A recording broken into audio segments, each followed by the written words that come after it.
Okay, welcome back to the channel. So we're going to look at sort of like a introductory for those people mostly that have just gotten into the MPC, what this whole monitor section is all about. And it's not even really labeled. Where you see it labeled is if you hit this little tab here, it will have the labels of everything that what it represents. And this is called the monitoring. Now, this is not MIDI monitoring.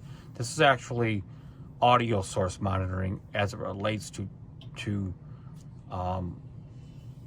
what audio gets monitored at what point during a recording. So chances are, if you use the MPC, even in the beginning, you're sort of going to be on autopilot because it defaults to auto here. And what this is going to allow you to do, it's going to allow you to listen to your audio. So this is an internal expansion pack.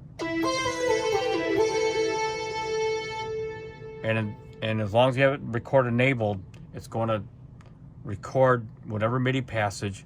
You're going to be able to hear the audio of that MIDI on the way in, but also after you record, you're going to be able to hear that audio on the way out. So I'll show you.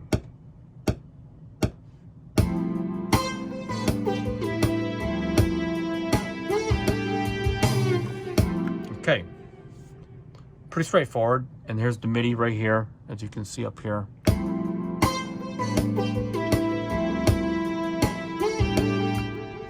Now, I'm just gonna erase that so I can demonstrate how this works. So now, if I have this on off,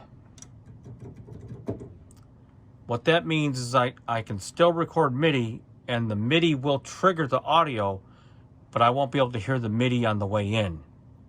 We're talking about monitoring the audio now. So let me record. I'm going to record nothing.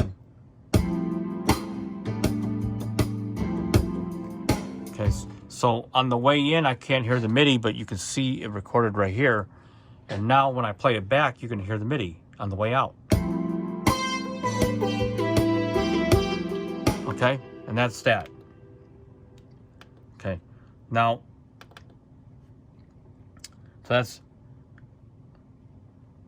so on the way in, this is interesting. Now you're going to be able to hear me record it's going to trigger the audio, so we'll be able to hear it on the in, but after it's been recorded, we won't be able to hear it on the out.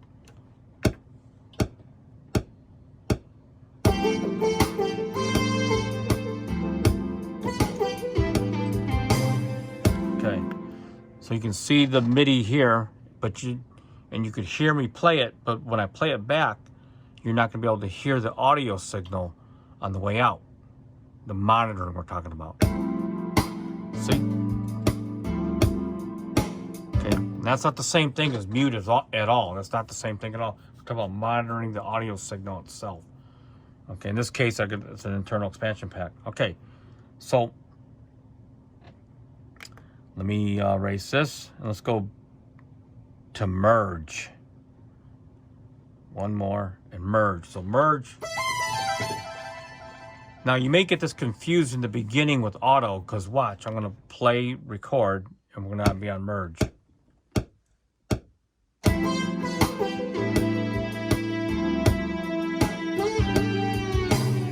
Now watch. There's the MIDI, and you can hear it. So what's the difference between merge and auto? So let's just do this. I'm going to add another track, and I'm going to, let's pick another sound. I'm going to pick another lead sound. Okay, so here's the difference. What merge allows you to do is going to allow you to merge the incoming signal along with whatever track you have enabled. So, for example, here's another lead sound.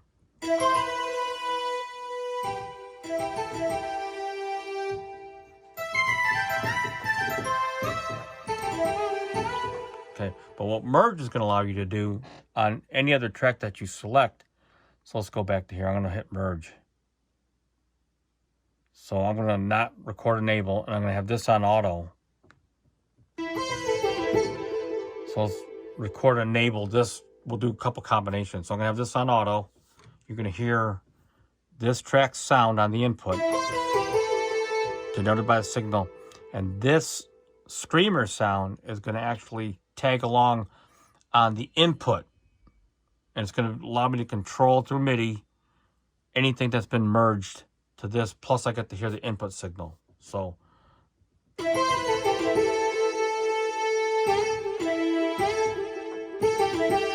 Okay, or I got a choice. I can actually hit merge on here, and these two guys are always going to play no matter what I have enabled.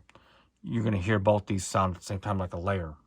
And if I want to record this, whichever one I have recorded, I'm going to hear both in the monitor, but it's only going to record in this particular example and play back what's on here. So it's just, so I'll pick this track here. So I'll record.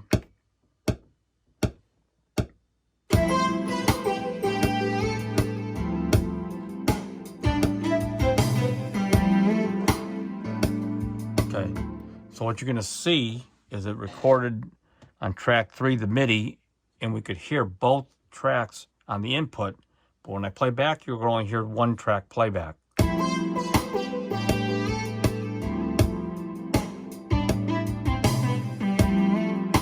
And that kind of works in a sort of a unique way. I think it's more for performance, this situation, and I'm going to show you that example in a minute. Now, if I wanted to record both of them, you just hit shift and record, and now I can hear both of them, and I can record both.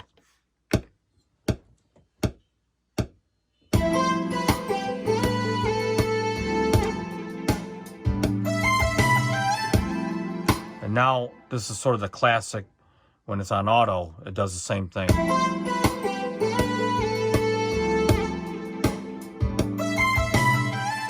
Okay, you can hear both of them at the same time, right? So, a little tip. Only adjust the MIDI. Well, there's certain reasons why you want to adjust the MIDI, but one little tip, if you're going to do a layer, instead of adjusting the MIDI to get the right volume, adjust it at the program level. So by doing that, this is the MIDI volume, by the way. So by doing that, you go into the program, which on the MPCX, you can do it right from these cue links. Otherwise, you're going to have to do it from one of the other mixing pages or the main page.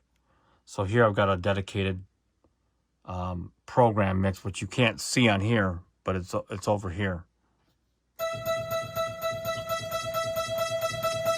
Because once you get that right blend and sound, like as if we're going to do performance, this is kind of cool because in a minute, because when you go from one sequence to another in the next sequence mode, you want that volume to sort of be the same no matter what sequence you're playing. So, and I'm going to show you that in a minute. And that's really what merge is, in my opinion, merge is for. So let's go back and I'll show you why merge works better. I'm going to have it on audio. Okay, so let me go, first of all, let me just erase the data on here. Okay. So let's go take a look at why you'd want to do that in a performance mode. So in the next sequence, which I'm going to show you, here's section A.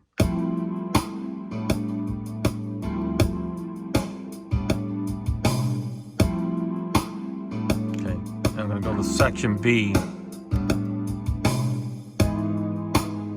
Okay, so you can see I got two different sections. Now if I approach this the same way with both parts, okay, up, section 3, so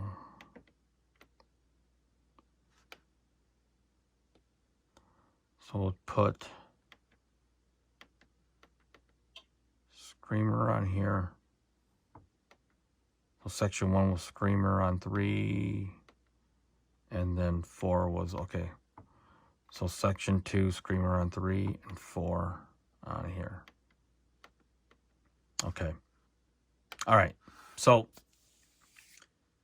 if I were to go back and create a layer traditionally like this,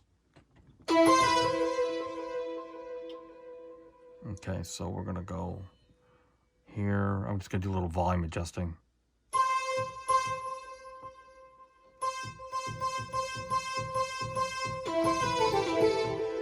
Okay, so if I were to go from sequence 1 to sequence 2, watch what happens in a traditional layer like this.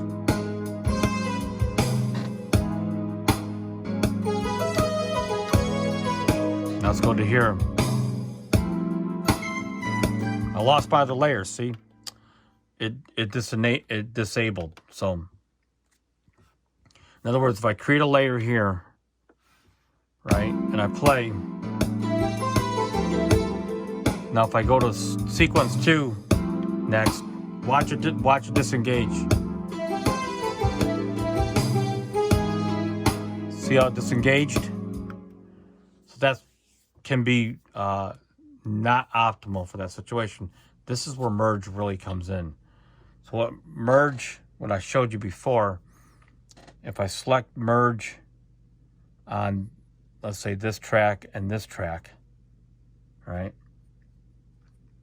And I go to sequence 1 and 2, sequence 1 and select merge. Okay. So now, if let's just say I'm not recording and I go from here,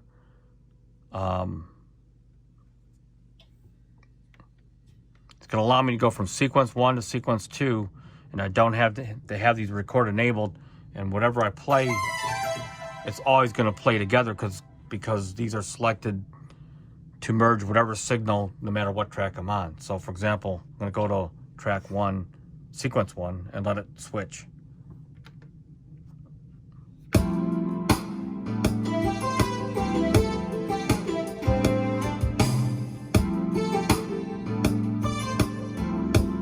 Now I'm going to go to sequence 2.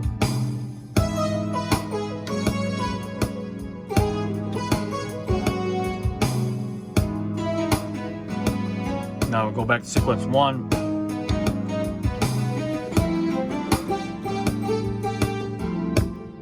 And that's sort of the way you have to leverage that when you're doing stacked performances so that it doesn't drop out on you. And that's really what merge is best, in my opinion, used for.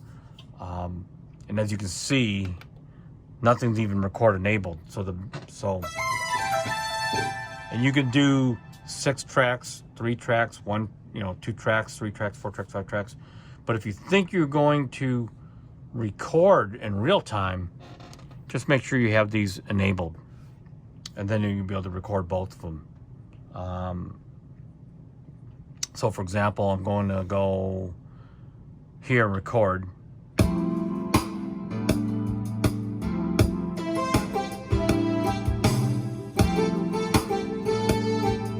Okay, now go to part B.